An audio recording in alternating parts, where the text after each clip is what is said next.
Unit 2 Review Help, video number 3. Alright, these pictures for geometry can be difficult, but we only are using a couple rules with circles and lines, so some numbers are going to show up more often. Alright, we have to have two equations, and here we have x is 35 more than y. So there's one equation. The next equation comes from the picture. We have a circle, and all of these angles add up in a circle to be 360 degrees. So you can write x plus 4y plus 25 equals 360. Clean that up a little bit, and we get x plus 4y equals 360 minus 25, which is 335.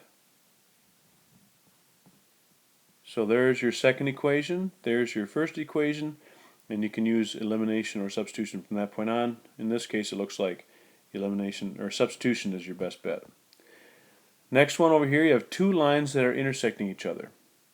You need two equations. Well, first of all, when you have an angle and an angle that make a straight line, you can say that x plus 60 added to 50 is 180 degrees. That's the sum of a straight line. So again, you can clean that up, and you get x plus 110 equals 180. And I'm not going to go any further. You can solve that for x and go from there. And that will give you x. So in this case, interestingly enough, you don't even need two equations, because once you get x, you can plug it into that piece right there and find y. Alright, linear inequalities. A couple things we want to pay close attention to with this. It's not just like graphing a line, even though it is. And now I'll tell you the differences and the similarities here as we go. The similarities are, go ahead and graph it like you would with the y-intercept. The slope is 3 over 1, so up 3 over 1, that would take me off the graph. So if I go up 3 over 1, it's the same as going down 3 to the left 1. Now, before I draw the line, I have to decide my inequality. Is there a line underneath it? The inequality does not have a line underneath it, so I'm going to draw a dotted or dashed line.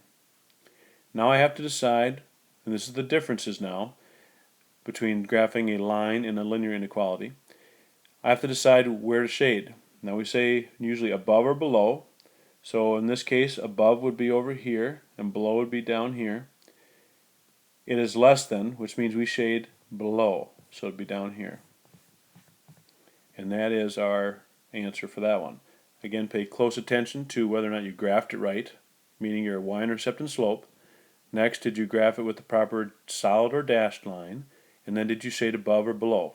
So three different things to consider. Alright, next. Now let's take a look at a system. Now we have two lines to graph, two linear inequalities to graph. Same situation. I'm going to do this one in green, so -5 is our y-intercept. That's the same as the way we'd graph a regular line. 3 over 1, so up 3 to the right 1. I look at my inequality, and it has a line underneath it, so that means my line is going to be solid.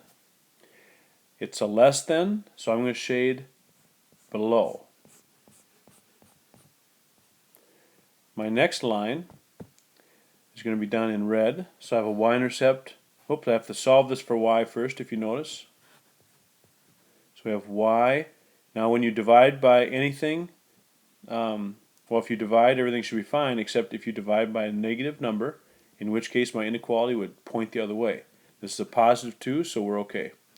So I still have the same inequality. Now remember that you have two fractions that will occur.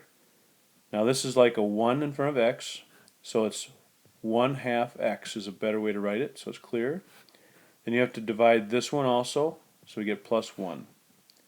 So y-intercept of 1, slope of 1/2, so up 1 over 2. The inequality has no line underneath it, so it's dashed.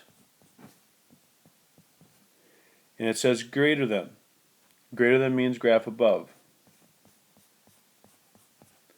Now this is a system of linear inequalities. When we're graphing a system of lines, the intersection point is the solution region.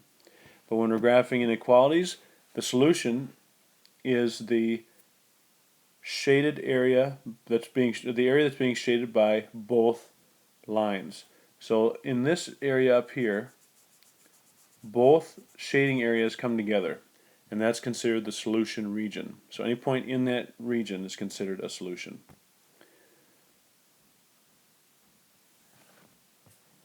Alright, I'm going to stop this one and we'll start another one.